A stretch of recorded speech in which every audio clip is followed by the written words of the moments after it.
Al, buddy, pal of mine. Yes. If there was some place that you could go on this planet of Earth, any place, where would you want to go? Man, my mom's been asking me that for months. I don't know the answer.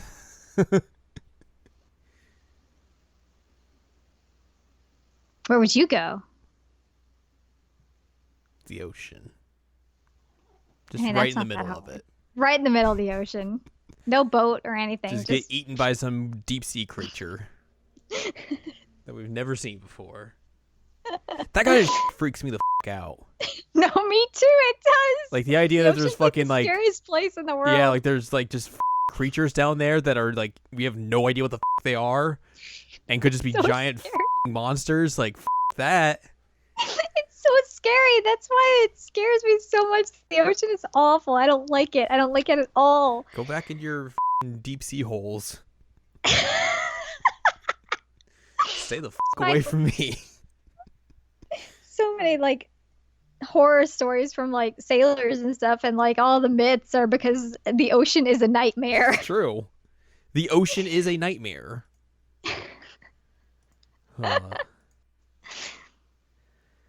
Unfortunately, we are not talking about the ocean being a nightmare today. I mean, we do in Kind one of. episode, kind of. But we're going to talk about something else here on episode 92 of the season of Checkup OVA. It's a podcast where we have conversations about anime, manga, video games. I'm Jared, joined as always by Doc Al and Ladium. Hello. And we're talking about an anime today. We are. An anime that was like, hey, you should watch this. Yeah, it's been on my watch list since you told me to watch it, and I finally got around to it. One that you actually told me you were watching, so we were good there. Yeah. Whoops. But obviously connected to the last episode of anime we did. Because it is written by the same person, Jugi Hanada. And this is a series that came out earlier this year, actually. So your one yearly anime that you watch that's actually somewhat kind of recent. Yay. Well, I guess you're watching Pop Team Epic as well, so you have two. Yeah. You got your two down. You're good for the entire year. Whoops. Could have been 3, but we backed out of percent of 5. Justifiably so. Yeah. But we are going to be talking about a show that came out earlier this year in the winter season called A Place Further Than the Universe. Or if you're like the Japanese title, you're like one of those types of people. It's called Sora Yorimo Toe Basho. That's the Japanese. I still don't understand that. Why is it Sora? Because Donald Duck's here. Oh, God, and he's not healing us. This guy is not in any of that. Anyway. I know like 4 Japanese words, and one of them is Sora. Thanks, Kingdom Hearts. Actually, I didn't even know it from Kingdom Hearts. Thanks, not Kingdom Hearts. I did learn Hikari from that, though. Yeah, okay, that makes sense. Yeah. They're just gonna play the good Kingdom Hearts song Sanctuary. You know what? If they would, You'd be okay with it. yeah, but they won't because they hate me. And they're like, hey, you want to hear Simple and Clean another 15 times? Oh. Ugh. Play the good song. So yeah, we're talking about that today. And it was what, like 13 episodes? 13 episodes. 13 episodes. So it's relatively short. You powered through them this past week. I did. And that's what we are going to talk about today. One thing that going into this show that I was thinking about, considering like the way the whole thing is set up, is like, oh, here's some girls, they're going to Antarctica. That's the basic general premise of the show. Correct. You go into this thing like, oh, well, this is going to be a series that's, primarily in Antarctica. Blah, blah, blah. Antarctica. They're not there until like the last half, or like last third. like few episodes. Yeah. Yeah. So like it's a lot of like build up to like even getting there. And when you get there, like you are barely there, and it's kind of surprising in a sense because it's definitely not what you would expect coming into the show just from the outset. It's the journey, not the destination. It's true. Like, I mean, you could basically split the show up into thirds, where it's like the first third is getting everyone together, getting funds, finding a way to get on the trip. The second third is the trip on the boat to get there, and then the last third is being there. Makes sense. That's math for you. I would also include like the flying part and the getting there part. Flying part. Yeah, they fly from Japan to Australia. Okay, yeah, I guess that makes sense. That's part of it. It is part of it. A small portion. So yeah, second episode. we're going to talk about this. We're going to go episode by episode because there's not a lot of episodes, so we can do that. Yep. That's what we're going to do. Do you have any general thoughts you wanted to discuss before we dive into those, or? Yes. Okay. So, I guess generally, one thing that people probably know if they've listened to our Jared and Al Watch series is that I am a big fan of like girls supporting girls. Because often in media, whether it's Japanese, American, whatever, like girls are always catty to each other and like unnecessarily have issues with each other. And that bothers me. Like, yes, that does happen, but it tends to be like the one thing that they focus on. So when an anime comes out that's like this, where it's like girls supporting girls and girls being friends and like not hating on each other for like stupid reasons, it really, really is amazing to me. I love it. Generally, the writing on this was like superb in terms of like writing for weird teenage girls. Like that's definitely something that I mentioned back when I talked about this in the mainline season anime checkup episode, is that like the writing is realistic in a way that like you can definitely tell that, you know, the four of them become friends just the way they talk to each other. Like they have their in jokes with each other. They're like they dunk on each other constantly. Like and they're able to do that because like they have this trust in each other that it's like it's okay. Like we can goof on each other and like no one's gonna get hurt or anything. It's not a mean dunking. It's we're friends and we can do this kind of dunking. Like if somebody else said some of the things to them that they say to each other, they'd like fight them in an instant. Yeah, but if it's like, you're in group, like you're gonna poke fun at each other, and that's just the way people are. That's the way friends talk, and the way this is written is like it seems very realistic in that sort of way. Another thing that I really liked, which again probably not surprising to you, is I did really like the art. So, you may remember me talking to you about this earlier in the year. I mentioned that like there's this show I'm watching and the art style reminds me of Tsukiga Kirei. And this is that show. Except like it's not the same animation studio doing those shows. Like they're two completely different studios, but like they have that same like weirdness to them, like that white like outline over characters. Yeah. So like immediately like when I first started watching, I was like, oh, that's the same as that show. Like I wonder if it's the same studio. And it's like it's not. It's completely different. I was like, what is going on?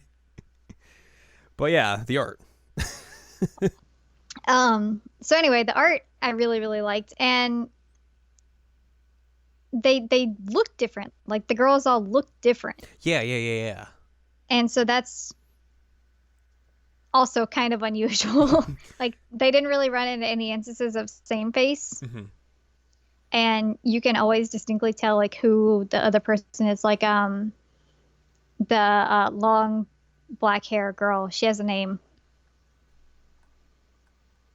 The one whose mom was in Antarctica. Sure, I say. She's super tall compared to the rest of them.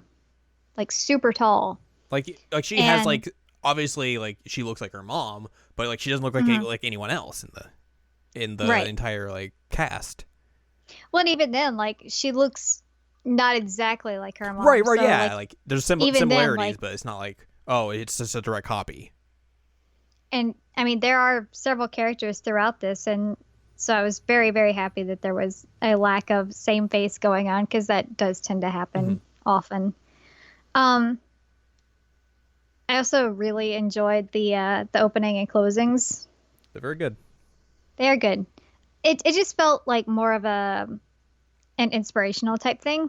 Like, it was fun, and it wasn't like a very stressful show to watch. I mean, like, yeah, like except for a few episodes for me. Yeah. But that's because it's me.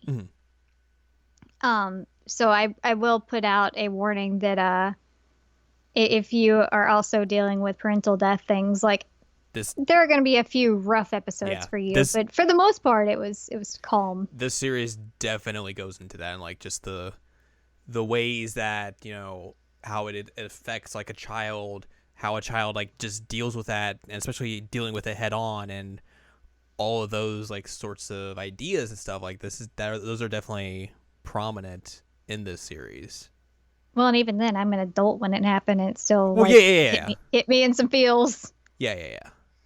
So that can be tough, and there were a few episodes I was like, okay, I can do this, but it, for the most part, it's a very calm and relaxing anime to watch, which is not a bad thing necessarily. It's it's what you would call very chill.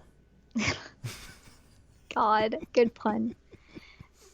It is though, like, yeah, it's really not a stressful show to watch, and it's kind of an odd thing to say, I guess, but there were never any moments I was like, wow, you know, I have my adrenaline pumping, let's go. Like, it's basically like slice of life, but infused with a lot of like emotional bits. Yeah. So. And the characters are great. Yeah. Super, super great. Hinato's the best. Period. She has the best shirts. She does have the best shirts. But without spoiling anything, Hinata is my favorite, and I love her, and I would protect her, and also she is fabulous. So, those are my overall thoughts, and I guess now we can get into like spoiler zones. Welcome to the spoiler zone, where we go episode by episode. Oh my god. Oh my god. I cannot believe. So yeah, like obviously this is a show that came out earlier this year, so if you want to avoid spoilers, like, bye. Bye. We'll see you next week. Go watch the show. Like, that's not, I mean, it's like you said, it's 13 episodes. You can get through it relatively quickly, so it's not a hard watch or anything like that. But yeah, a show that came out this year, that's fair to put out a spoiler warning and stuff. But yeah, we're gonna talk episode by episode. 13 dang old episodes. So let's start with episode 1. It's called 1 Million Yen for Youth. And I'm going to read these descriptions from Wikipedia. If you've never heard of that, now you know. Never, ever. Let's see here. Mari Tamaki, excuse me, Mari just f***ing up. A second-year high school student who fears she has not been making the most of her youth contemplates skipping school and going on an impulsive trip, but is too scared to go through it. One evening, she comes across an envelope dropped by a girl, discovering it contains 1 million yen.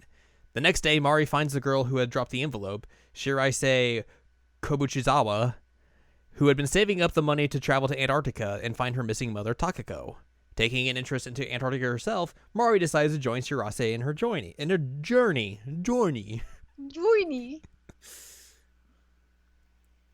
So yeah, like obviously the premiere episode kind of like gives you a decent sense of like, here's Mari, here is Shiraise, and like how their characters are kind of are in the very beginning.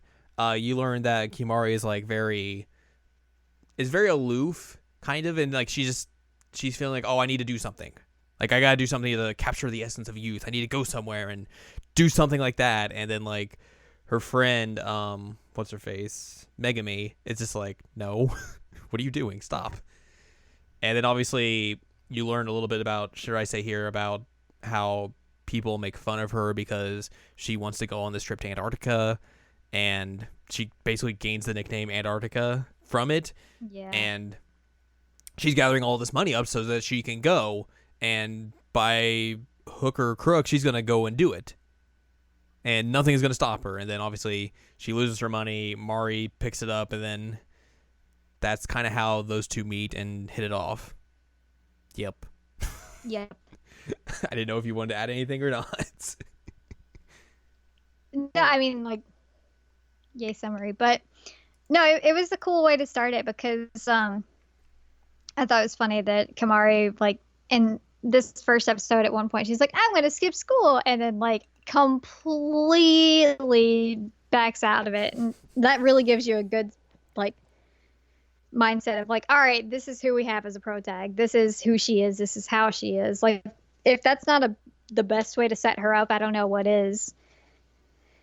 Because you can tell she's determined, but then at the same time, she's just hesitant. She's not impulsive. She's not. Except for with her bangs. Baby Dia bangs. She has baby Dia bangs. Which, if you don't know what that means, go listen to Jared Now Watch. Yep. Like I said, it's a good way to set it up, and like when I saw that stack of money, I'm like, ooh, what is happening here? It was also funny because when she was trying to figure out who dropped the money, she's like, she has hair down to here, and she's like this tall, and they're like, there are not that many people at her school with hair that long, so she should be easy to find. But it also kind of sets up that, like, the girl's been, like, bullied for wanting to find her mom, which is, like, really upsetting. Yeah. And I understand that, like, Japan is more of, like, a collective society, and, like, going against the norm is usually, like, so for her to, like, work all these jobs and try super hard and say, like, I'm going to Antarctica and, you know, not worrying about anything else, I can understand to an extent, like, how that would be considered odd, but at the same time, like, bullying is not okay. Right, yeah. It's a good introduction, though, and there's a part in this that was, like, the most adorable thing in the world where Kimari's talking, and the other girl, who I cannot ever remember her name, but she just gives, like, the brightest smile in the world because Kamari is actually, like, listening to her and believing that she can make it and all, and she's so happy that somebody finally is like, yeah, you can do this. This is cool. It's, like, the cutest thing. That smile is just massive.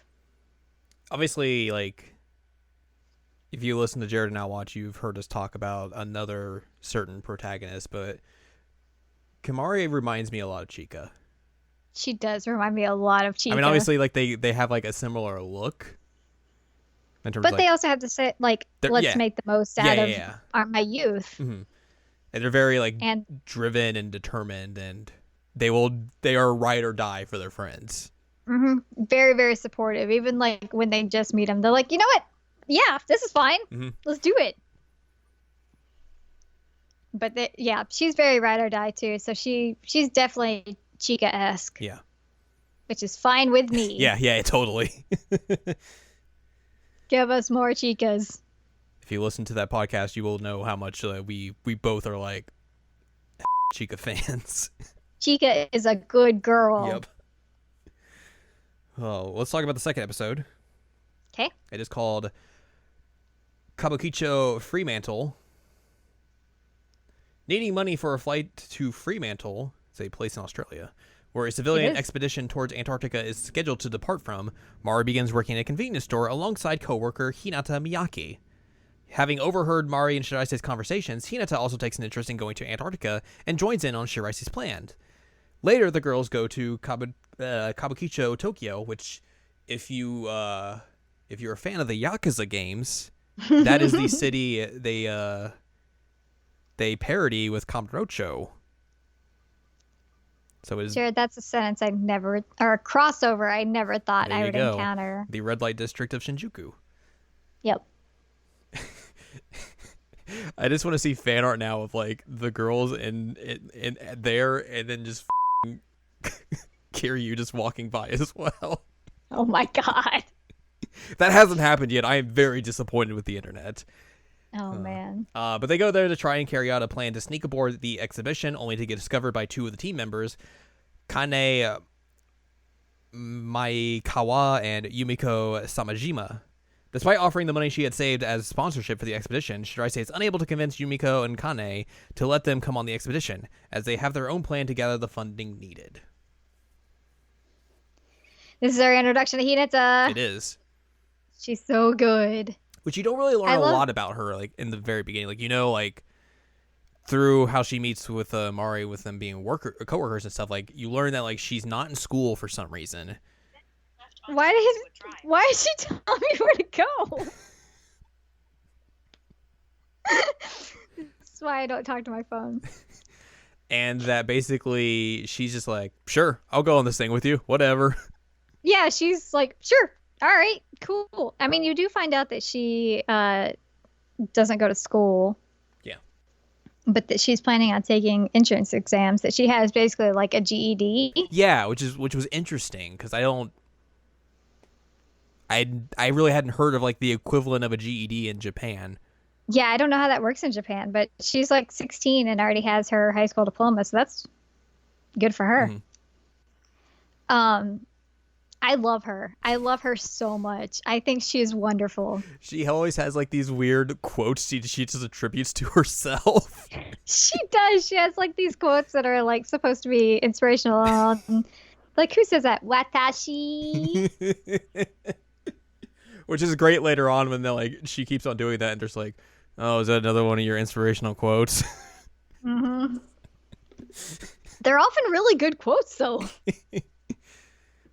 Also, this is just like a really goofy episode where they're trying to figure out ways to get money or to like get into the meeting where the expedition's kind of being held at, and it's just like the dumbest thing that they're trying to do.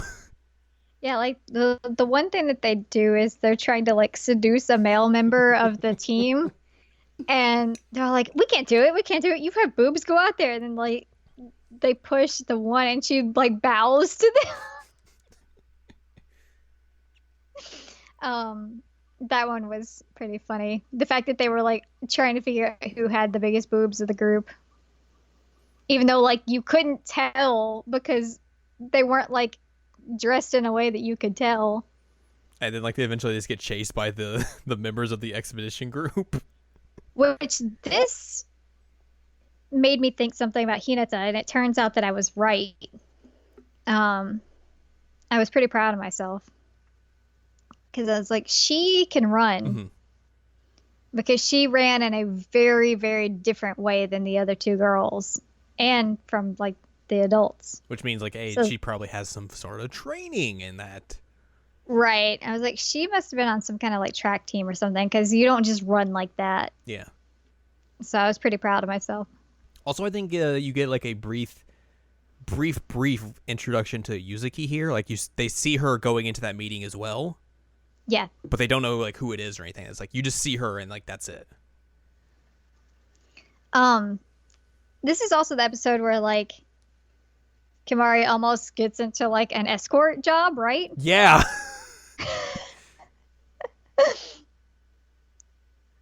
Oh boy. Oh, she's like, I could take this job, and somebody's like, yeah, no, you can't do that. And then later on, the main long hair girl is like, hey, look, I found a job for you, and she's like, oh, you didn't know, but I had to be told too. But like they eventually. Sorry. I was just saying, don't be an escort. Yeah. But eventually they get like they're able to talk with some of the members of the expedition, and Shiraise is like trying to explain like, I need to do this. I need to find my mom. And like obviously like the members of the expedition knew her mom. They know her. Right. And they know why she's doing this, and they're just like, no.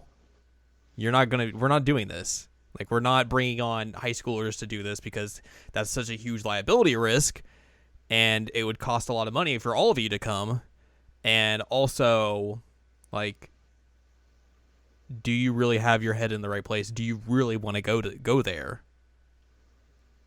And like that's like the explanation they give her for like just denying her outright right now. And also, they need money, but they're like, hey, we can't accept funding from you. Right. So yeah, that leads us to the next episode. It's called "The Followbacks Don't Stop," which also I like about this series is that like all the title cards are like Instagram posts. Yeah, that was funny. I like that a lot. It's a really good touch. For this episode, the girls are approached by Yuzuki Shiraishi, which is totally not confusing. A child actress who had just been chosen to go on the Antarctica expedition as a reporter, who asked Shiraishi to go in her place. However, Yuzuki's manager and mother, Tomiko, is adamant about Yuzuki going as part of her job. As Yuzuki remains defiant, Tomiko proposes that if Shiraishi, Mari, and Hinata can convince Yuzuki to go on the expedition, they can accompany her. Asked why she does not want to go, Yuzuki explains how she never got to make any true friends because of her acting career, becoming surprised when Mari gives her a hug. The next day, the girls invite Yuzuki to hang out with them as proper friends, prompting her to agree to go to Antarctica as long as they come with her. This is a really cute episode. Because it was really sad. Like you see parts of her like trying to make friends. She even asked like the people who sit in front of her at school, like, "Will you be friends with me?" They're like, "Yeah, sure. Here's our phone number. Let's take a picture." And she's like, "No pictures." And then like you see that they're like leaving the chat group and stuff with her like throughout the episode. Like, oh no. Because she just says doesn't have time to like hang out with them or anything like that, and she constantly has to like turn them down. So like they just get fed up with her and ditch her essentially. Also, it was interesting because like at some point they've realized like, oh, this is who this is, and she's going on the trip. So like they're all just like trying to convince Shiraishi like, hey, call up her manager and tell her that like, hey, I'll go on the trip instead. I'll do it. Get your way into that trip by this. And like she's about to like call, and then like Yuzuki just shows up at her home, and they're all just like, what the And that's how like they get introduced and everything. We also learned that Shirase is terrible in front of a camera. Yes. She cannot do it. So that's a big question of like, hey, can you replace her? Oh, no, you can't, because you can't act. So it became really important. They basically decided like this is their last chance to go is by convincing her. But it also isn't just about convincing her at this point. Like they realize, okay, yeah, she really does need friends, and they're willing to hang out with her even like if she says that she doesn't want to go. And like she realizes at the point, okay, like they do want to be friends with me. This is what having friends feels like. Which like she's not really felt that before, so she's like very confused and surprised by that. Because like once like when they go to invite her to hang out, I think like the next day like she just like breaks down and cries. There was like a weird part with a ladder and PJs. Oh right, Yeah. I don't even think that was real. Was it a dream? I feel like that was part of a dream sequence. It was weird because they're all like at the window in their PJs with a with a ladder. Like, come on.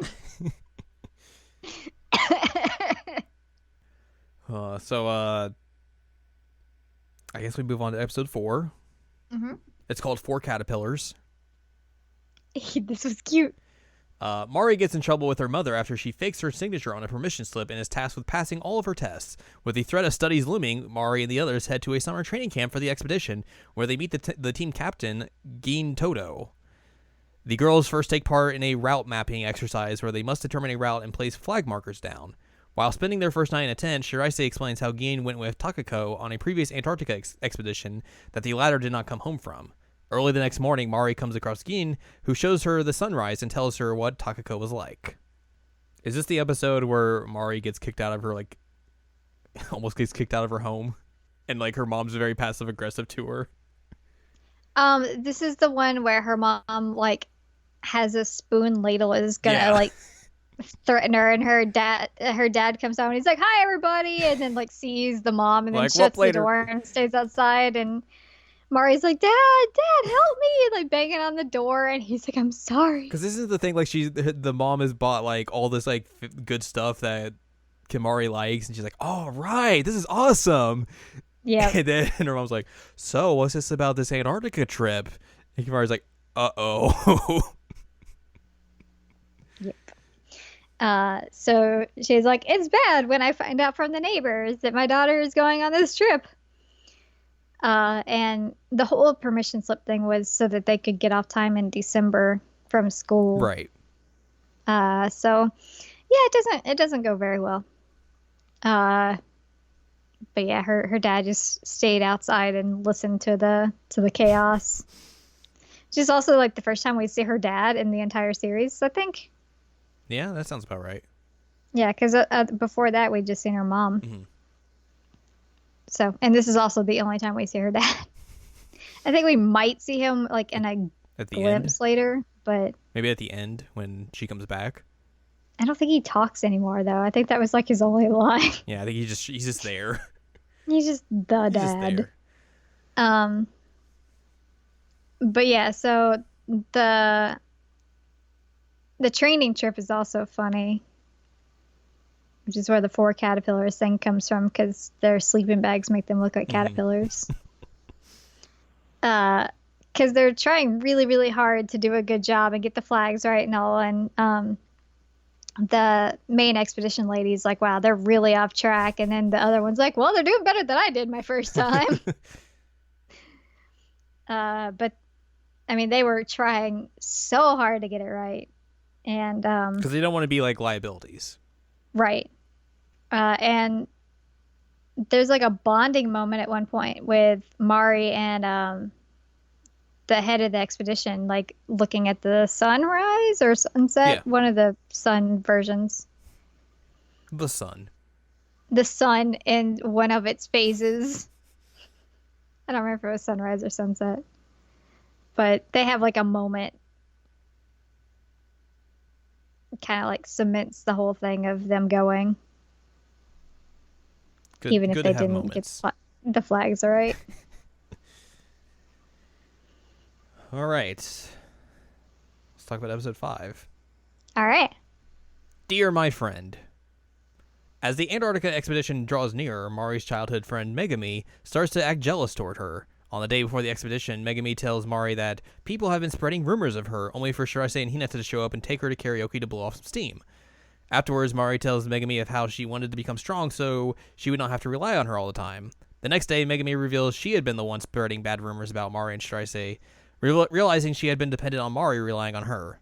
Rejecting Megami's request to break off their friendship, Mari joins the others as they set off on their first leg of the trip. Oh, man. So this episode had some moments, because I sent you a message early in the episode. I'm like, this girl needs to learn how to be a better friend. She's not supportive. And then you're like, just you wait. But yeah, she basically like reveals that she was the one who told her mom that like she was going to go. And she's been telling all kinds of rumors about like the bad things that they were doing. Like she started a rumor that they were doing the escorting in order to get to Antarctica. Yeah. Which, you know, that can do a lot of damage to you. Yeah. So that's not a good friend at all. But Mari's like, yeah, no, we're still friends. You can't just break up with me like that. That's not cool. It was interesting because like Mari during this point is like trying to include Megami into like the Antarctica group. But like, hey, you're my friend. You could come join all my other friends. And obviously, like Megami just like doesn't want anything to do with it, which Mari just doesn't see. I think the other two kind of get a hint of. Yeah. That, like she's not really like wanting to be here, and obviously you get the dichotomy of like Mari wanting to become stronger to break away from having to rely on her friend all the time, and Megami is like the kind of the same, where she's grown to depend on having to be reliable in that sort of sense. But also just I like how this episode ends, because you kind of think like, oh well, they're gonna have this huge blow off and like they're just not gonna be friends anymore, and you get Mari just like takes that entire notion and trope and just like spits in his face like, you, we're still gonna be friends. Yeah, and she's just like, denied. Nope, you're still my friend. You're stuck with me. And her friend is always like, no, we're not friends anymore. And it's like, yes, we are. We're friends. I don't know what you're talking about. Also, the karaoke scene was hilarious because at first it's like the other two singing, Hinata and Mari, and like, you need to join us. You need to join us, Shirase. She's like, no, no, no, no, no, no, no, no. And then like they show the Instagram post of her just like standing on the table, belting it out. And I think the other two are covering their ears or something. It was great. Classic. And the idol girl's like, oh, they're doing karaoke. And there's a mention, I think it's in the next episode, but she mentions it once again about the karaoke, and they're like, yeah, you didn't want to be there. So now we're heading towards, we're on the trip. We're getting towards the trip. We're making our way downtown. Walk it fast. Faces pass. And we're Australia bound? Well, Singapore bound first. All right, Singapore first. Episode number 6 called Welcome to the Durian Show. Oh god, the durian. As the girls arrive in Singapore for a 2-day layover before boarding the connecting flight to Australia, Hinata discovers that she appears to have lost her passport. With not enough time before their next flight to obtain a new passport from the embassy, Hinata accepts that she may have to miss out on the expedition altogether, much to Shiraise's objection. The next day, as the girls find themselves unable to change their tickets for a later flight, Shiraise offers up the 1 million yen that she had saved to change them to business class tickets so they all can go together. Later that evening, however, Shiraise discovers that Hinata's passport was in her purse the entire time, as she had been holding onto it for her after coming out of the customs while Hinata was tying her shoe, then forgot about it. With the travel situation resolved, Mari and Yuzuki punish Shiraise and Hinata for the trouble they have caused by having them eat durians. Which, if you don't know about durians, you don't want to eat them. Yeah, you don't. Mm-mm. For one, they smell really terrible. Ugh. I love that, like, at one point, Mari's like, hey, I got some durian ice cream, try it. And then, like, they all try it, and they're like, this is gross. So that was a big whoops. And, I think this one is an interesting episode in terms of like friendship building. Right. Because while you've mostly covered like everything that happens in the episode, the main meat of it is like Hinata is very like self-sacrificing at this point. She's like, you know what? You need to go. You need to go. This is your trip. I'll figure out what to do. I'll just go home. Shirase is like, no, you are going. You're here. You're part of my team. And like, this is a good part of like character building for her as well, because later on we see more of this personality. But at one point she was like, no, I'm taking care of this. So she like goes to the counter and is trying really hard to speak English. Mm-hmm. And so she's like yelling at them like, 4 tickets, here, money. And like is trying to give them her 1 million yen. And I mean, she's determined that Hinata is going with them no matter what. And like that was a really good character moment for her, in my opinion, because so far it's kind of been like, I don't want to say mostly one track of like, I must get to Antarctica, but this is a point where you're like, okay, she really is starting to care about these girls as well as the trip. And also like it furthers, should I say, and Hinata's relationship. Yes. Because we really haven't seen a lot of like these other dynamics that are within this group quite yet. And that becomes important again later. Mm-hmm. Very much so. It was good. It was really, really good. And it was good that they were able to get the money refunded. Yeah. I'm surprised they were, but they got the money back. I guess it is fiction. They had to eat the durians. Also, I'm trying to remember, at this point we've had Hinata with an onigiri shirt. She had another one. Oh, shrimp tempura. Yeah. So those are the 2 that we've had so far. We get a 3rd one later on, but she just wears shirts with like snacks on them, and it's real snacks good. On it. I love it. I love her snack shirts, but we get the later one in Antarctica, and I love that one. So that leads us to episode number 7. Mm-hmm. It's called The Ship That Sees the Universe. Arriving in Fremantle, the girls tour around the expedition ship to film a report before departure. While helping out the other workers, the girls begin to worry about how understaffed the expedition is and become curious as to whether Kane is hiding some kind of plan from them. Later that night, Shiraise speaks to Gin about how Takako disappeared and their drive to go to Antarctica once more.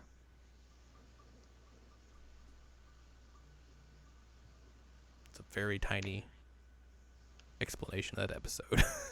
Yeah, I mean, I remember that they are sent on a mission to like go get food supplies, and one of the guys is like, "Yeah, that's a really understaffed mission. Like, they should have more food than this." Blah blah blah blah blah. And so they go in and like, "Hey, everything okay?" And the wavy-headed lady is basically like, "Yeah, so funding wasn't really guaranteed, but there are some things that we just couldn't tell you, but we're here and we're gonna make it work." And also, like, it's more of an introduction of like who's on the boat, so you get to meet like the cook lady, and you get to meet like the one short-haired guy who's questionably pervy. Pervy. Well, she tells him at one point, like, "You stay away from the high school girls, you in particular." Even though like he ends up having a crush on somebody else later, but it's more of like, here's the boat, here are the people, you get to meet the captain.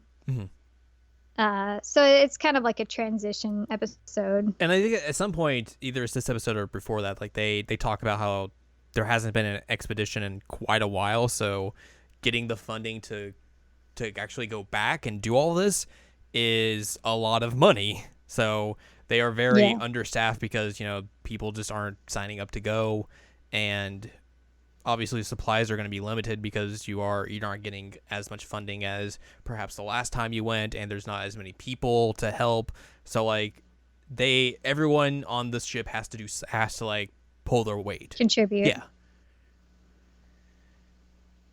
Which includes the girls, so that's why they have to go get food and stuff. They eventually get to peel potatoes. Is this the episode where at the end, like, they have like the they have people give speeches like right before they leave, and Shiraise is like just like gives like some like real awkward speech? I don't remember. At some point that happens, but I don't remember the gist of it. But anyways, let's talk about the next episode. It's episode number 8. It's called Howling, Maddening, Screaming. Wonder what's going to happen here. Sounds like a Savage Garden album. Oh my god, it does! The ship finally sets off on its voyage, with Mari and the others tasked with various jobs around their report They're tasked with various jobs alongside their report before training on the deck to build stamina. The novelty of the journey soon wears off, however, as everyone starts feeling seasick, which only gets worse as the ship starts sailing through some fierce currents. While downhearted when comparing themselves to the more stamina-inclined shipmates, the girls cheer up when they get a first-hand taste of the waves and soon get used to riding the boat as it begins its approach to Antarctica. So this is where they peel potatoes. This is where they peel potatoes. This is where I started watching with you. Yeah. So again, we get more of like, you have to contribute, and you get to go up onto deck and exercise. We're jumping rope and we're trying to run, and we find out that basically like everybody's horribly out of shape except for Jurassic, because she's probably been putting in some kind of work. But the rest of them are like, ugh.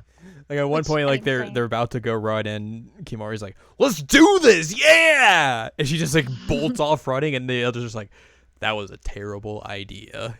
And they just catch up to her like a little bit later, and she's just like,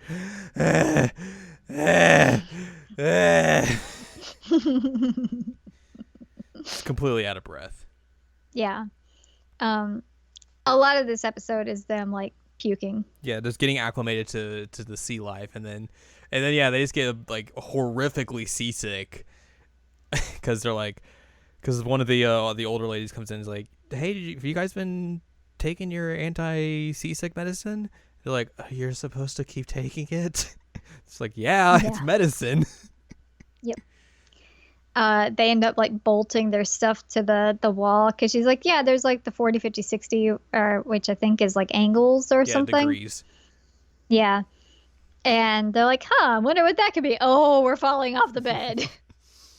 So like, yeah, half this episode is just them laying in bed, just thinking they're dying, and be like, oh God, who knew the trip to Antarctica would be this way, or are we even going to make it there? Is this episode where they end it by putting like by stepping down on the ice? No. Or is that That's the next episode? This is the episode where it ends with them going outside during the storm and just getting showered with waves. Right, which I was saying, like, that is a terrible idea to go out there while the waves are like that. That's a good way to get off the boat. Yeah. And die somehow and end up in the them. middle of the ocean with all the weird animals. But like they do that and everyone's like, oh, we're fine. Yeah. We're good now. Well, I mean, they couldn't have like 5 episodes of like, oh, we're seasick. They get old really fast. Yeah. So the next episode number 9, is called Antarctic Love Story, parentheses, Blizzard Arc.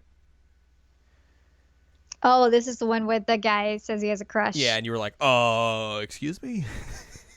I was worried at first, and then I remembered, and this is always my go-to, is like, Jared wouldn't have me watch this if there was something creepy in it, so...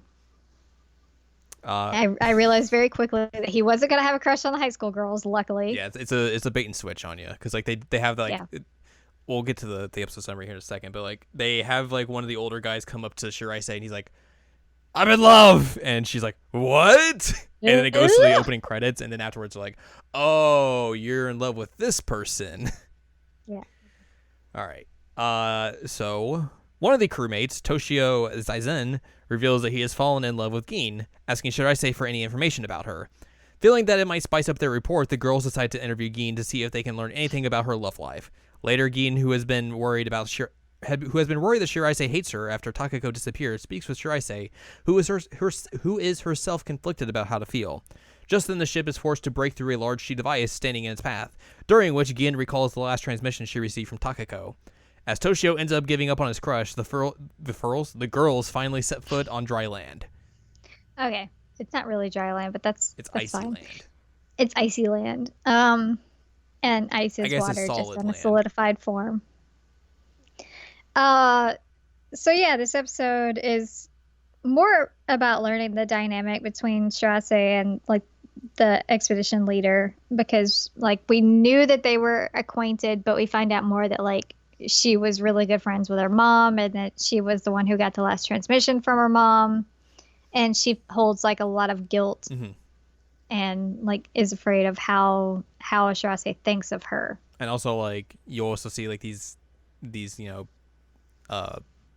things in the past where like Takako would like leave Gin and Shiraise together, and Gin's like, I don't know what to do, I don't have kids, what am I supposed to do? What are you? How do kids work? She's like the one thing where Shiraise is like trying to like play like she's at a store and giving her change. She's like, that's not money. Don't give money to strangers. Don't give money to strangers. The only thing they find that they have in common is they both love penguins. Yes, they do both love penguins. So like they see some penguins at one point, like, and they both like go up to them, or like go to the railing and they're like, penguins, and they're like right next to each other. And then obviously afterwards they have like this discussion of like, hey, what are our feelings about each other? Yeah, and it's like, this is real complicated. It's a good episode to have to learn like what kind of dynamics there. Which is, it's interesting because they frame it in such like a way that it makes it seem like it's going to be like a comedy episode, but it's totally not. Yeah, and I mean there are comedic moments, like the guy gets totally shut down in certain instances, and like them trying to interview her about her love life is ridiculous. And then like the cook lady is afraid at some point that she's like redirected his crush onto her. She's like, no. It didn't be me. So, I mean, there's some comedic moments, which is good, but it's mainly just like, hey, what's their relationship? And also getting onto the icy land, which is funny because everybody like lets Shiraise down first, like, hey, you should be the one to step down first. This is fine. And then like she has like shaking shoulders, so like, oh no, she's crying. What do? We need to comfort her. And then she just starts like screaming. She's like, you just hear like briefly kind of like, in your face, and they're like, what? And she's like, in your face, and just starts screaming it, which is like, it's perfect because like at that moment you realize how petty she is, and it's so good. And she did say like in an earlier episode that she was going to do that, but I thought she was joking. No, she was not joking. She just screams it, and then they start screaming it with her. But and, like the rest of the crew does as well. But like she's like basically like, yeah, all of you people who said I couldn't do this, all you people who made fun of me because I wanted to do this, like, you. I did it. I did it. But yeah, that is they're making it more towards Antarctica now. Like they're pretty much on the path. Like they set the break through the ice, and then they'll get helicoptered over to the base, which that happens this episode. It's called episode number 10. That's not what it's called, but it's the episode number 10. It's called episode number 10. It's called Partial Friendship. The girls arrive at Showa Station, where they'll be stationed. At the station. At the station. As everyone gets the station ready, Yuzuki, who had just been offered a role for a drama, becomes curious about what point she officially became friends with the others. As the crew enjoys a Christmas party, Yuzuki becomes further confused about what friendship means when Mari cries after she proposes having friendship contracts. Later that evening, Mari tells Yuzuki about how she views her friendship with Megami before everyone shows up for a belated birthday celebration, giving Yuzuki her first birthday with friends. Yay! Yay. Yeah, this was the weird, like, sending you off with, like, Santa costumes. Yeah. Because, like, you kind of forget, like, where exactly this is, like, date-wise. And it's like, oh, I guess it's kind of around Christmas. That makes sense why there's random Santas on the boat. And reindeer. Also, at one point, Shiraise and Hinata are, like, trying to, like, they have to be part of, like, the Christmas party festivities, and they're dressed up, and Shiraise's like, are there good kids here? Are there good kids here? And everyone's just passed out, and Hinata's like, why are we doing this skit? There's no reason to. It's so funny. But yeah, this whole episode is basically Yuzuki coming to terms with, like, trying to understand what friends are. She gets this drama opportunity, and she's been accepted for it. She's like, oh, I got accepted for this, but now that means, like, when we go back, we're not gonna be able to hang out as much. And everyone's like, yeah, that's fine. Like, it would be hard for us to hang out anyways because, you know, we live far apart from each other, but, like, it's not gonna be that big of a deal. And Yuzuki's like, what? I don't get it. So, like, she tries to figure out, like, okay, when did you guys were obviously good friends when you came to meet me, right? And they're like, no, we just kind of met. Like, we were still kind of figuring that out. And she just has a hard time coming to terms like, oh, well, you have to become friends at this point. You have to be asked to become friends. That's how this works. And then, like, the whole friendship, like, here, sign this. It's a friendship contract. And Kivari just, like, is like, what are you doing? Did you not think we were friends? It just freaks out. Yeah. And, like, all this time, it's, like, Shiraise and Hinata on, like, the in the background trying to, like, talk to Yuzuki, like, here's exactly, like, we don't know how friends become friends. Like, it's just something that happens. And all the while they're having this conversation, it's like one of them will talk, and then, like, Hinata will look at Shiraise for help, and then she'll just, like, start gorfing down food. Like, nope, I can't talk. I'm eating. Yep. Which is real good. They have such an interesting dynamic. Yeah. I love it. But yeah, basically they kind of find out, like, oh, Yuzuki's birthday was when everybody was seasick. When everyone was seasick, so we should celebrate with her. We did this in secret. We made a cake for her, and it's the first time Yuzuki's been able to have friends, like, celebrate her birthday, and she's very excited for her. You know, she sneezes and ruins the birthday wish. She sneezes. She's like, I messed up my first birthday with friends. And they're all just like, ah, you goober. But yeah, like, they basically solve this because, like, Mari and Yuzuki kind of have, like, this conversation about Mari's friendship with Megami.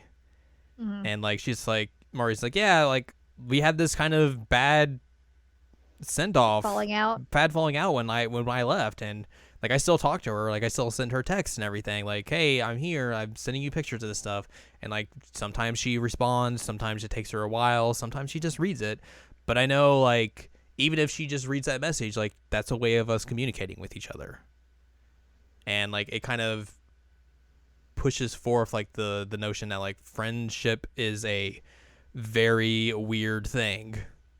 Yep. And not something that's very like solidified. I think the word that they end up like defining it by is right. Yeah.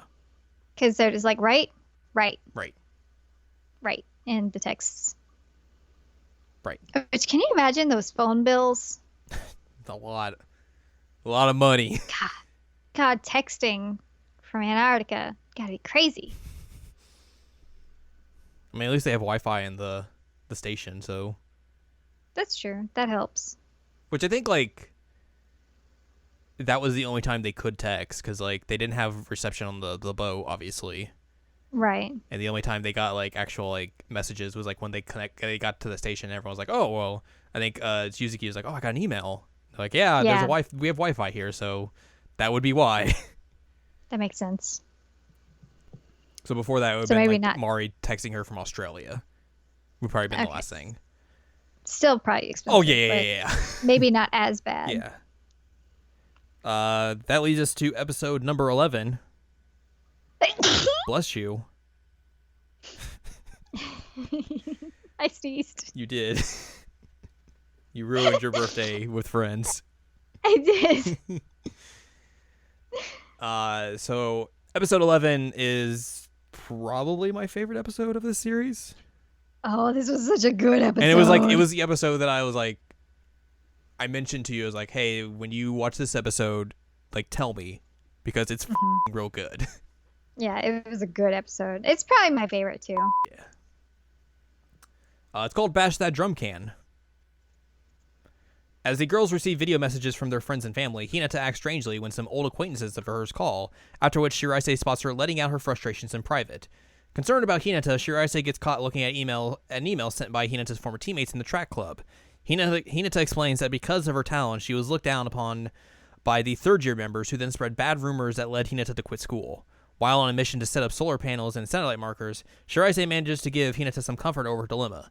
The next day, as the girls prepare for a live broadcast, Shiraise confronts Hinata's teammates over their action, giving Hinata some peace of mind. It's the nicest way to put it. Yeah.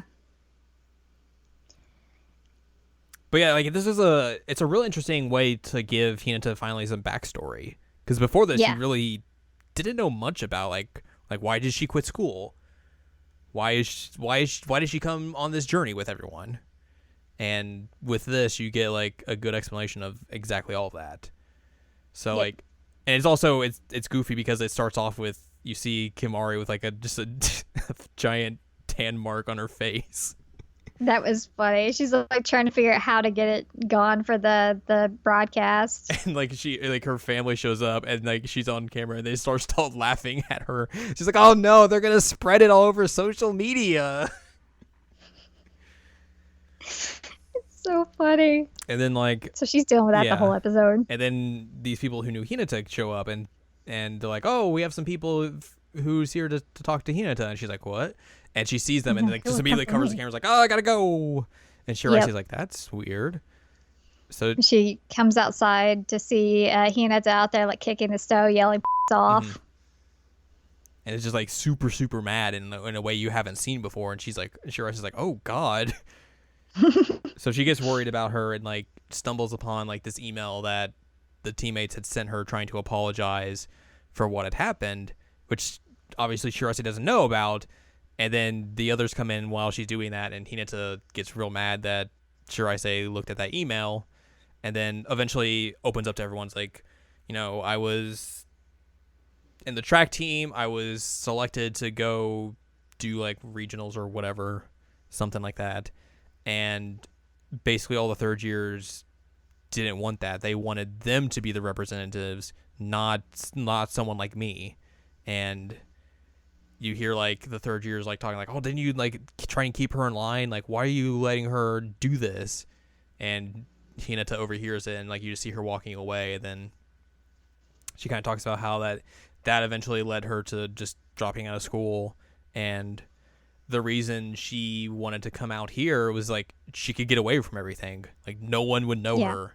It's a place with nothing to tie her down to anything, and it's in a sense like for her it's a freedom that she hasn't had in quite some time. And it's interesting because it's not exactly what you expect from her. Right. Well, and the thing that I guess it makes more sense if you've watched more like sports anime. It took me a minute to figure out what was happening. Right. Because like they started by saying like, it doesn't matter what year you're in, everybody go all out, do your best. And then like she was the only one that did do their best and got picked, and then it led to all the bullying, which I guess this goes back to our discussion, is Love Live a sports anime, but they had the same like third year discussion there too, that like this was their last Love Live, they had to succeed, that kind of thing. Right.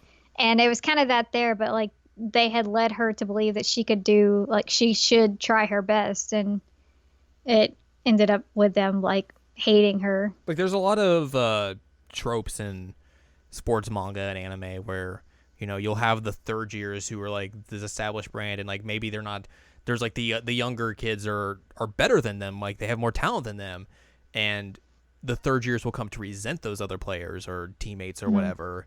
And you get this sort of rivalry in that aspect, and that's kind of like what happens here, is that like, the third years probably weren't as good as Hinata, and because of that they didn't get picked, and now they resent her tremendously because she's taking an opportunity away from them that, rightfully they probably didn't deserve, but because it's their last year, they feel like, oh, we need to do this, like it's our last opportunity to do this, and since they didn't get picked, like, oh, now, well, screw her, essentially. Right. And so that led to her getting the Japanese GED and working at the convenience store until she could take her entrance exams. And then all this happens, like, while they have to go out on this, like, mission to make, like, satellite markers and solar panels, all that sort of stuff, and they had to, like, camp out and do all that. And then Shiraise and Hinata kind of have this, like, heart-to-heart when they're going to get water. Yep. About like everything, and basically coming to terms with like, hey, like, just because those people do that, or like it's basically Hinata being like, should I let these people, like, should I forgive them? Should I like accept their apology? And Shiraise's like, look, I don't know.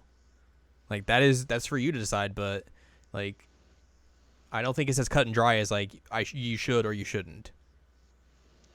And the funniest part about this is that, like, they're supposed to go get this water, and at one point, Hinata and Shirase are going out, and then Mari's like, I should go with them, and Idol Girl's like, no. No, you're staying here. You're staying with me. So, even though she hasn't had friends before, she's more socially aware in that sense. So, Shirase and Hinata hug it out, and then the next day, like, Hinata's former teammates come back, and they're like, we're gonna, they're gonna try and talk to Hinata again. And as soon as like the broadcast starts, Shiraise gets in front of like the camera, is like, before we start, I have something to say.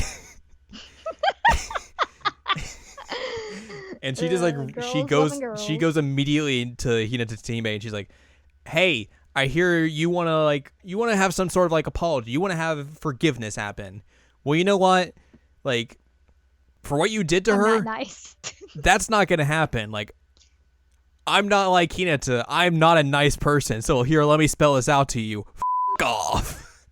I mean, specifically she says F*** off, which obviously isn't really going to matter because I'm bleeping these, but the P off word. There you go. The P off. Because it's representative to, what Hinata was saying earlier in the episode, but still just like Shiraise being so petty to stand up and just standing up for her friend and just telling these people on camera to just be like, get the f*** out of here.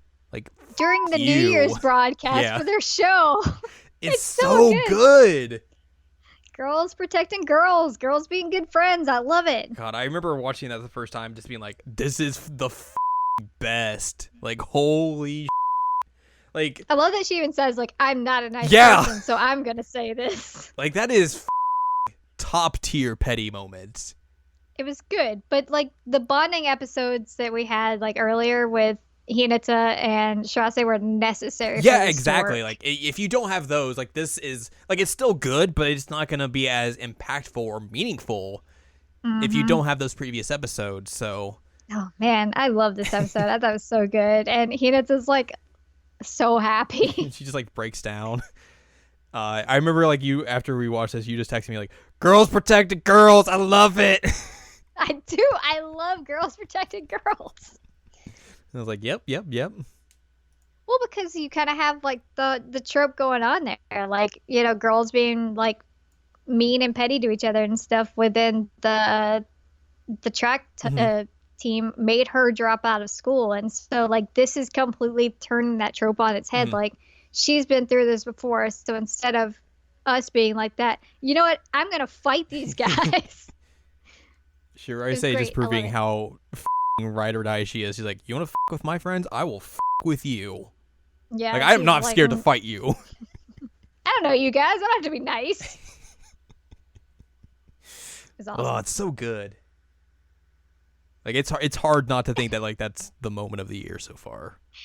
And the other two are just standing there, like, or sitting at the like newsroom desk that they have set up, like, like I think at one point Kimari's like, Shirase, are you? You don't have to say that, and Shiraise's like, "No, I am saying this." God, it's so good. So it kind of, Kimari doesn't really have to worry about her tan line anymore. No. Something else stole the show. Like there's just like that moment like after she tells him to off her, like she just has this stern look and like the camera's just right in front of her, and it's like perfect. Like that is the encapsulation of that entire moment. Yeah, that's another thing is the entire framing of that scene, the way that they set it up visually is just really, really cool. All right, it was a peak. It was a peak. Let's talk about the penultimate episode. Oh, this one was hard. It's called A Place Further Than the Universe. Wow. That's the name title of the show.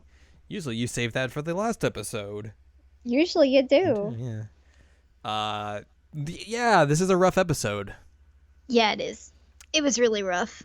Shirase is unsure how to feel when she is invited to join the others on a snowcat ride to where Takako was last heard from, fearing that there will be nothing left for her once she goes. After hearing Gein's reasoning for coming to Antarctica despite knowing that Takako is dead, Shirase reminds herself of the effort she put in to earn the money she saved before deciding to join the others on their mission. As the team spend the night in the middle of a blizzard, Shirase hears from Gein Shirase hears from Gein about Takako's final words before Mari gives her thanks for taking her to Antarctica. Upon arriving at a site for an observatory, Mari and the others search for proof that Takako was there, managing to find a laptop belonging to her. Logging onto it, Shirase breaks into tears as it retrieves all the emails she had sent to Takako that never got to be read. Ooh, buddy. Oof. This was a really good episode, I think, for Shirase, in terms of, like, why is she here? Yeah.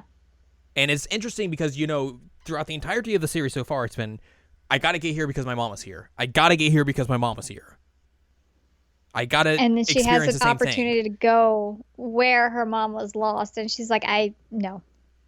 And like you hear from her like throughout this episode, like, she's like, I'm here. I've seen everything my mom has seen, but like, I don't know what is this really doing anything for me? Yeah. Is this giving me closure of any kind? And she's really struggling with like the idea that it's not. Like she came here, she saw everything her mom saw. She came to like where her mom was last was, and it's not helping her. And I thought that like that was a real interesting dynamic, and just an idea in general to have her confront that extremely head on. Well, and an interesting thing about it is, I don't know that she says it blatantly in this way, but she does say a few times, like, it's pretty and all, but like, is it worth my mom leaving me to be here? Yeah. Like I said, she doesn't say it exactly in those terms, but that's basically what's implied is like, you know, I thought that coming here would be like a completely life-changing, like everything would be beautiful type scenario, and I would understand why she was here, and I don't. Or at least like it'd be cathartic, give her closure finally, and it doesn't give her any of those. Mm. So like it's very interesting that they go with that route, and I think it works. It works really well, especially because like she has that talk with Gin where she just opens up like, Takako's dead. Like, look, we need to be frank about this, and like there was totally an opportunity where like we could not have come back on this expedition, but I wanted to come back because, you know, I thought that was what she would want, even though like, hey, we don't know what she would want, but like I feel like she would push me to do this, and it's something that I wanted to do personally, and like that helps put things into perspective for sure, I say, as well. And then they go on the snowcat ride with them, and If I'm not wrong, correct me if I am wrong, but isn't her death part of the reason why their funding was so difficult to come I by? believe so. I mean, Because they were saying that like they lost a member, and so that it was hard to get people to support them again. yeah, like that's going to be a big thing in general. Like if there was someone died on your expedition, like it's going to be hard to convince people, hey, you should be able to go back if someone died during it the last time you went. Yeah. But yeah, I think that's either very, very much implied or outright spoken at some point in the series. Mm. But yeah, they go on that ride, and then they kind of have to go through the same conditions that happened on the day or the night that Takako died, and they have to experience all that. And basically, Shiraise has to talk with Gin about basically that night, and then also Mari's like, hey, thanks for taking me to Antarctica. It's really cool here. Like, I probably wouldn't have liked it if I was here by myself, but being here with all you guys, it's real cool. So that kind of helps Shiraise a little bit. And then like they go to like they finally get to the observatory, and like it's just the rest of them being like, we gotta find something. And Shiraise's like, guys, there's probably nothing here. Like you're going 100 miles an hour for no reason, really. And they're like, no, there's gotta be something here. There's gotta be something here. And then they find her laptop, Takako's laptop, and it has like a photo of Takako and Shiraise on it, and you get that scene at the very end where somehow it boots up even though it's been frozen for like 3 years. Yeah, that was what I was trying to figure out. I was like, how does it still work? And how is it still question. charged? I'm imagining that if she probably had to charge it for a bit. That's just Probably, me. but yeah. Like, was the charger also frozen there? That's a great question. But yeah, it's a little suspension of disbelief. But yeah.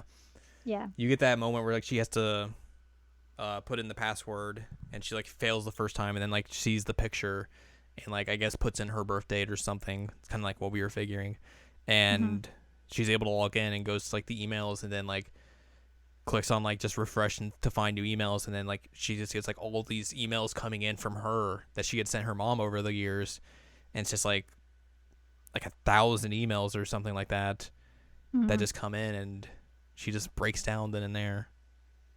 It's rough. It is rough. And like there's a part that like they're explaining what happened to her mom, and she's saying, you know, she didn't know if she tripped and fell or if she went back for something or what, but like that's why she went missing. And like I was wondering if maybe the laptop had something to do with it. It would make sense. Yeah, like maybe like they were leaving that observatory, and she left it, so she went back to get it, and then the blizzard came and she got caught up in it. That's what I was thinking, because they were in the snowcat when they were waiting for the transmissions. So it would make sense that they were leaving that and she went back for it. Yeah. But we get to hear like her last words saying that it was beautiful and all, and like I actually have like a weird curiosity of like, did they ever find her? But when it's doing blizzardy conditions and stuff in Antarctica, I highly doubt they did. Yeah, I would highly doubt it as well. Like they probably tried to go look for her, but like they didn't have any idea like where she would have ended up. Right. So. Well, and if it like a lot of snowfall, then like, you never know. And I don't think Japan is as like weird about having bodies as like the West is. Yeah. Like the West is really adamant on like we have to have a body, and I don't think Eastern cultures are as like stuck on that. Right. Anyway, this episode was hard. Yeah. It was really hard. It's very emotional, especially at the end. Yeah. But that leads us to the last episode. Mm-hmm. Episode 13. It's called "We'll Go on Another Journey Someday." With their time in Antarctica drawing to a close, the girls decide to play a game of baseball. Oh, that's a baseball, with all the team members before they leave. After which Shiraise decides to cut her hair. At their farewell party, Shiraise gives a speech on her thoughts of Antarctica, making a promise to come again. As the girls take their leave, Gin discovers one final email in Takako's outbox addressed to Shiraise, containing a photo she took of the Aurora Australis, which the girls get to witness themselves. Upon arriving in Japan and parting ways with each other, Shiraise reveals she has left her earnings in Antarctica, while Mari discovers that Megami has gone to the Arctic. So this was a fun episode where like it begins with them going out and doing some stuff, and then like one of the older expedition members is like, hey, it's you only got a few more days left here, you better use them wisely. If you want to do something, you better let us know. And then Kimari's just like, well, what if we just stayed with everyone? That'd be all right, right? And everyone's like, no, we can't. No. So they do this, like they play baseball. Yeah, they get snow, like shaved ice, and they get to, I don't remember if it was this episode or another episode, they get to take pictures with penguins. And so they use the like shaved ice syrup to make the baseball thingy. What are those called? Diamonds? Yeah, basically the lines and everything. Yeah, so they do that. Turns out that the expedition lady is like super good pitcher. Well, kind of. She beans the dude that had a crush on her right in the ribs. I think she purposefully did that though. But yeah, she is a good softball pitcher. She has a good underhand technique. And everyone's just like, oh god, how are we gonna get a hit off her? And then one of them's like, well, Takako was able to do it. And then Shiraise goes up to bat, and she's just like, and is able to like hit a huge home run. Yeah, they're never getting that ball back. Out of the park. The way that they animated it, like goes to the sun. Yeah. I'm like, all right, well. Like Hinata's in the alpha, and they're like, Hinata, catch it. It's just like way over her head. She's like, nope, not doing that. Literally, it just goes to the sun, and in the animation, I thought that was so funny. Like, all right, well, cool. That ball is going on a trip. So they get to have fun. After that, Shirai's is like, I'm gonna cut my hair, and then Kimari walks out with clippers and is like, I'll do it. And everyone's like, no. Yeah, it was established a little bit ago that Kimari cuts her own hair, and everybody's like, so that explains the bangs. And she's like, what? They look good. I'm like, She has like a shaver. It's like, I'm gonna shave your head. I'm like, that she wants it short, not that short. And then like they're like, oh, how short do you want it? And she's like, just goes like shoulder length. And I was like, what? And then the expedition leader is like, you are your mother's daughter. Yeah. I'm glad this ends with like the great trope of character cutting their hair to signify significant change in their life. Oh, I'm such a for that trope. I love it. Are you okay? Yeah. Buster Wolf. I love that trope. It's great. It's so good. It's really good. So yeah, they have a big farewell party for the girls. They make them a banner. It's cute. It's got their faces on it. It's really good. Little chibi faces of them. And Shiraise gives a speech about, what she thought of Antarctica, like everything that's happened, her mom and everything, and is like, and she says she's gonna come back, or she wants to come back essentially. Mm-hmm. And then basically the girls get flown off back to the boat, where they're going to set sail back to Australia, and then eventually back to Japan and all that sort of stuff. They're very bummed that they didn't really get to see the aurora. Like, oh, we didn't get to see it. And then while they're on the boat, they're able to see it better. And like, oh, it's real good. Yeah, because it was like mostly daytime the entire time they were in Antarctica, Yeah. so it was hard for them to see it. And then on the boat, they were able to lay down on the deck and see it. And then like before that, you see like because Shiraise gives Gin like the laptop, and she's like, I don't need this anymore. You can have it. You can probably do some good stuff with this. And she finds like the message that wasn't sent to Shiraise. And then like while they're watching the aurora, she gets that email, and Shiraise is like, oh, what the Yeah, my mom. What? And it's just a picture of like of the same thing they're looking at. And she's like, the picture doesn't do it justice or something like that. And she's just like, yeah, she's right. And they all like just get to watch that themselves. And then eventually they get back to Japan. Kimari, they're like at the station. Kimari's like, let's just go our separate ways here. It'll be fine. You know, like just because we're leaving now doesn't mean we're not going to be friends or anything. You know, we'll still hang out and everything. And it'll be A-okay.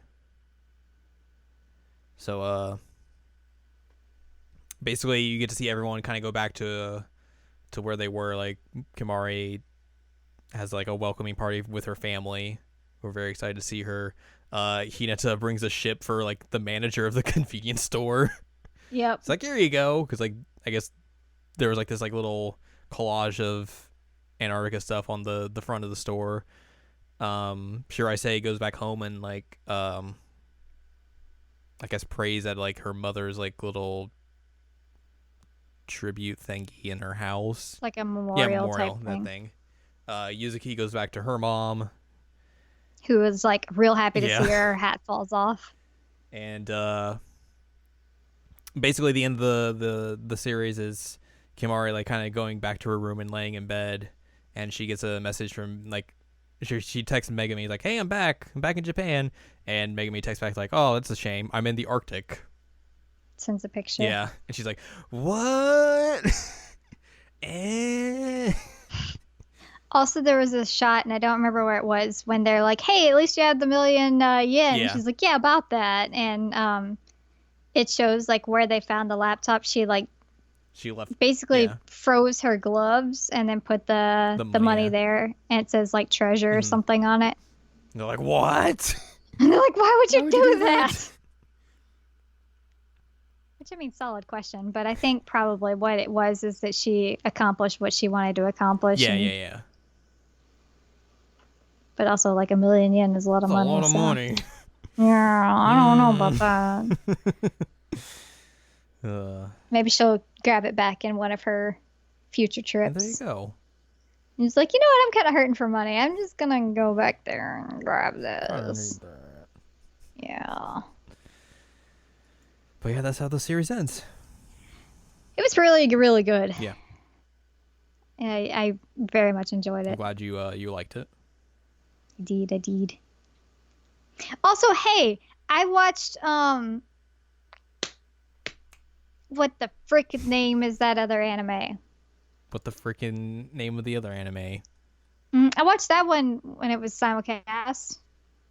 Which one? Why am I blanking on the name? I don't know which one you're talking about, so I'm very confused. Yes, you do. It was based on the game.